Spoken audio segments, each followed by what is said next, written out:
ですね、私の希望というのは将来芸術家になることだったので、それで10歳頃から私は絵を山のように描きました。母が絵を描いてはいけない、お前は財閥の人と結婚して将来家庭の主婦になると言って私の絵の具だとかカンバスなどを取り上げてしまいました。Making art was something that she seems to have done in opposition to her family, but she also was innately talented, and you look at the early drawings and they are completely exquisite. The challenges to become an accomplished artist in a Japanese provincial milieu must have driven this notion that at some point she would have to escape. She was on a train to stardom. She knew exactly what she wanted to do. She had a suitcase full of drawings, and she set about selling herself.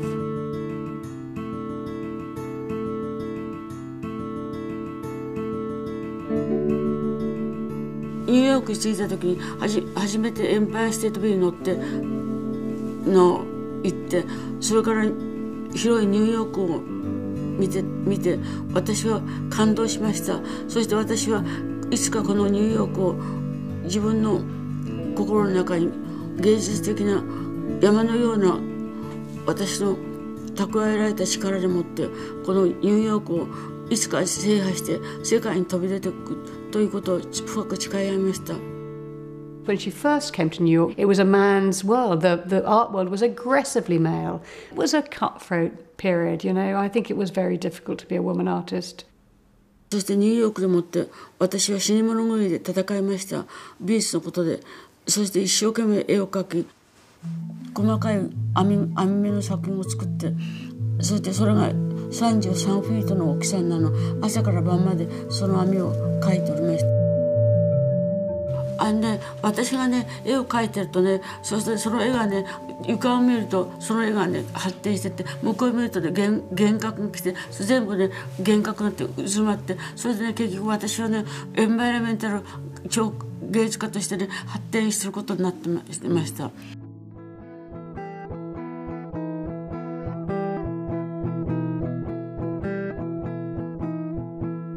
She was taking away your ability to focus, breaking all boundaries of space.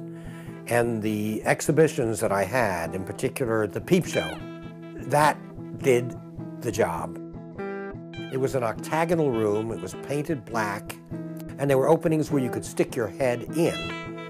And the ceiling of it set up a series of lights. The rhythm of that machine was faster and faster. Up till Kusama, there were many artists from the Renaissance on who were involved with perspective and infinity, but it was all a fake because you knew, you as a viewer, you were always aware that you were the master, that it was a painting that was encompassed by a frame, and the artist was playing with space, but it wasn't enveloping you. 脅迫的に押し寄せてくる集積、弾痕の集積といったものは私の大いに興味を惹かれる作品のテーマであります。集積っていうのは宇宙の星が一つだけでは存在しなく、地球も一つだけ存在しなく、全宇宙星の集積であります。で、私たちも結局花を見るとそれと同じ花がいくつもいくつもつながっていて、それに対して追いかけていくとパニック状態に陥って私自身その花を食べてしまう。